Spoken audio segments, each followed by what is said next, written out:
Mi nombre es Ángela Rodríguez, yo soy licenciada en Letras Españolas, soy egresada de la universidad de acá de la UACH, llevo dando clases algunos años. Este es el tema que vamos a ver hoy. Géneros y corrientes literarias es uno de los tantos temas que abarca la materia de literatura. Y más específicamente, esto es lo que vamos a ver hoy. Los géneros literarios, qué son, cuáles son, y por otro lado las corrientes literarias, qué son, cuáles son, y específicamente vamos a ver realismo y contemporáneo. Los géneros literarios, ¿qué son?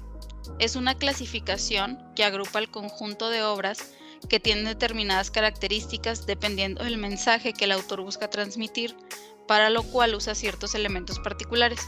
Los géneros literarios, así de manera muy breve, es una clasificación de obras literarias, específicamente literarias. Aquí no pueden entrar textos científicos o trabajos académicos, no, esto es nada más de obras literarias específicamente y es una clasificación. Esta clasificación se hace en base a los elementos que tienen estas obras y digamos que es como lo más general, como la aproximación más general que podemos ir teniendo a cómo vamos a ver la literatura. ¿Cuáles son? Son muy poquitos y son muy sencillos. Es el lírico poético, narrativo épico y dramático. Nada más, son esos tres. En las nuevas corrientes han querido integrar algunos otros, pero para causas de tu examen, estos son los tres más importantes. El poético, el narrativo y el dramático. Esto fácilmente puede ser una pregunta de examen. ¿Cuáles son los géneros narrativos? Y esta sería la respuesta. Vamos a empezar por el género narrativo u épico. Se caracteriza por presentar hechos legendarios, haciéndolos pasar por verdaderos o basándose en hechos reales. Se usa la narración, la descripción y el diálogo. Aquí dice hechos legendarios, por eso épico, porque antes, cuando se empezaron a hacer estas clasificaciones, los hechos que se contaban en estas historias casi siempre eran guerras o batallas, o por ejemplo escenas así que tenían que ver con cosas muy difíciles o muy extraordinarias, precisamente por eso épico. Pero pues ya ahorita en nuestros tiempos no necesariamente hablan de guerras ni cosas así. Lo que sí es cierto es que por lo regular, esto no es una regla general, pero sí es lo más común. El género narrativo se presente así como lo ves en esta imagen, así en prosa, todo seguido como estamos acostumbrados a escribir y a leer los libros en general. Si te fijas, tiene una capitulación, tiene un título, pero todo como quien dice está escrito seguido en párrafos, etc. Digamos que de aquí lo más importante sería que presenta hechos reales o imaginarios, usa la narración, la descripción y el diálogo. Eso sería lo más importante del género narrativo. Vamos al que sigue, que es el género lírico o la poesía, y este se caracteriza porque transmite sentimientos, emociones o sensaciones por un objeto o una persona que sirve de inspiración y se puede encontrar tanto en verso como en prosa poética. Por lo regular, la lírica o la poesía la encontramos así, escrita en verso, rima y tiene determinado número de sílabas que hacen los versos de diferente métrica, si te fijas. No necesariamente va a ser así siempre. Ya en la época actual hay algo que se llama prosa poética, que sigue siendo poesía, pero no necesariamente está escrita así. Puede incluso estar escrita así como aquí, como en el género narrativo. Sin embargo, eso es ya más nuevo y seguramente para efectos de tu examen va a ser mucho más fácil encontrarla así. Y aquí en la definición lo más importante es que transmite sentimientos, emociones y sensaciones. Eso es lo más importante. Si nos pudiéramos quedar con eso, o si pudieras encontrar esas como palabras clave, eso sería lo más importante. Este es el último, que es el género dramático. El género dramático se refiere principalmente al teatro y aquí se presenta un episodio o conflicto de las personas por medio del diálogo y tiene la finalidad de ser representado frente a actores a un público. Si te fijas, el género narrativo está escrito así como todo seguido y presenta hechos usando narración, descripción y diálogo. La poesía está escrita en verso por lo regular y aquí más bien la finalidad es expresar sentimientos, emociones y sensaciones. El teatro está escrito como con diálogos, el nombre del personaje y lo que dice el personaje como con puros diálogos. Llega a haber descripción en algunos, o narración en algunos casos, pero por lo regular lo más común es que lo encontremos así como si fuera un libreto con muchos diálogos. Y lo más importante es que su objetivo no es necesariamente ser leído como la poesía o como una novela, sino más bien ser representado ante un público. Ahí es donde tiene sentido. Bueno, esos son los 3 géneros. Ahora vamos con el siguiente tema, que son las corrientes literarias. ¿Qué son las corrientes literarias? Estas son tendencias de la literatura que comparten rasgos de estilo, tema, estética e ideología propias de un determinado periodo de la historia. Digamos que es el espíritu de una historia.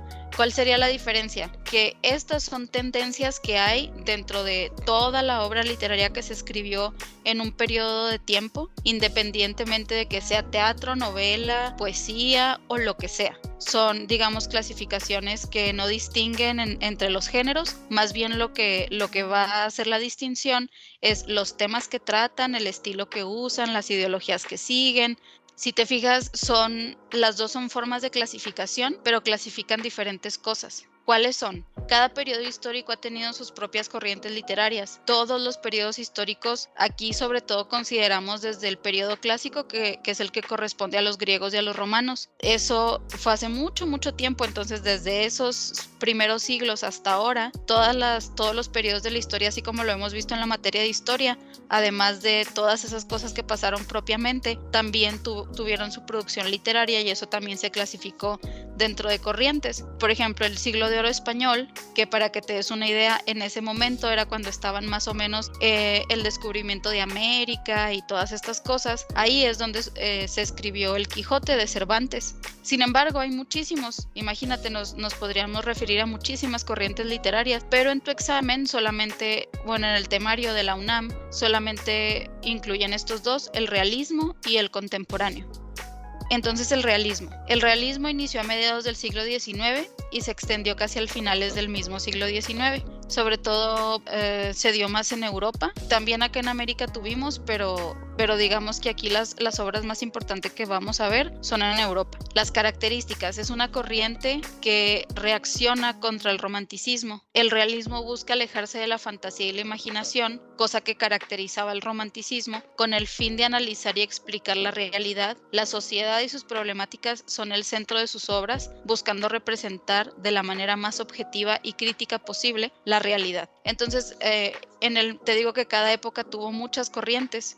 El siglo XIX tuvo bastantes, entre otras tuvo el romanticismo. Entonces imagínate que el romanticismo son novelas románticas más bien, o novelas que hablan como de casas embrujadas, como de ese tipo de temas que las personas que se inscribieron al movimiento realista consideraban algo como muy inadecuado, dadas las condiciones sociales que tenían en ese tiempo. Tenían pues muchísimas enfermedades, muchísima pobreza, estaban atravesando por momentos muy oscuros. Entonces ellos lo veían como completamente incongruente y se empezaron como que a levantar en contra de eso. Es como, ¿cómo vas a estar hablando del señor Darcy y de las novelas románticas y que no sé qué, si tenemos aquí niños que mueren por enfermedades y por hambre todo el tiempo en todas partes? Entonces ellos lo que querían era retratar todas esas escenas y todos estos todas estas realidades tan tristes y tan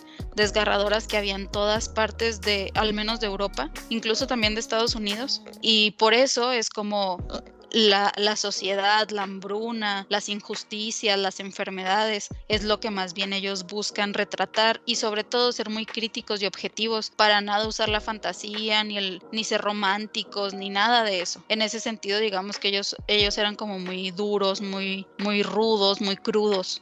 Hay muchísimas obras, hubo muchísimos escritores, pero digamos que estas 4 serían de las más representativas. Por un lado, Crimen y Castigo de Dostoyevsky, Ana Karenina de Tolstoy, Charles Dickens con su Oliver Twist, y pues Las aventuras de Tom Sawyer de Mark Twain. Y también la película de Oliver Twist. Las dos son muy buenas, no son películas así de viejitas, no, son películas relativamente recientes, y sobre todo esta película de Ana Karenina está muy buena. entenderías mejor lo que te estoy tratando de explicar con el contraste tan grande que había entre los grandes aristócratas y los grandes burócratas y las personas que todavía conservaban como palacios y cosas así, con la cruda realidad de mucha gente que era pobre y que lo que buscaba era un cambio para mejorar sus condiciones de vida. Y aquí precisamente en este periodo es cuando se empiezan a gestar muchas revoluciones. Y Oliver Twist, de hecho, Oliver Twist se trata de un niño y es un niño que vive en condiciones de pobreza, es pues un niño de la calle, y ahí ves cómo este niño en esas condiciones de pobreza se encuentra con otros niños que también están en condiciones paupérrimas y juntos robando pues es como logran sobrevivir. Las dos son películas, pues sí, la verdad sí son trágicas, pero son muy buenas, son historias muy padres y las producciones están buenísimas. De hecho, ambas estuvieron nominadas para el Oscar. Creo que esta por la de Ana Karenina por vestuario, me parece, y esta sí, la de Oliver Twist, creo que sí fue por guión, no me acuerdo, no ganaron gran cosa, pero la verdad son buenas adaptaciones. La otra corriente que vamos a ver es lo contemporáneo. La etapa comprende de mediados del siglo XX hasta la época actual. Imagínate, es muchísimo. Esta corriente se caracteriza porque más que una corriente hace referencia a la gran cantidad y diversidad de producción literaria, así como la gran variedad de corrientes literarias que hay dentro de ella. Entre muchos otros temas, trata sobre la modernización, el nacionalismo, la democracia, la ciencia, la tecnología, el consumismo, la hiperindustrialización. Son muchísimos temas. La literatura ha crecido de una manera como tú no tienes idea gracias al internet y a las tecnologías de esta era, y pues de la misma manera ha crecido la literatura, entonces es como bien difícil hablar de esto. Estas serían de las obras más importantes. La Lolita de Nabokov, por supuesto. Capote, Sangre Fría, también de Capote hay una película que ganó un Oscar. Fahrenheit 451, también de esa hay una película, pero sí esta es más viejita. Y del Hombre de la Rosa también tiene una película.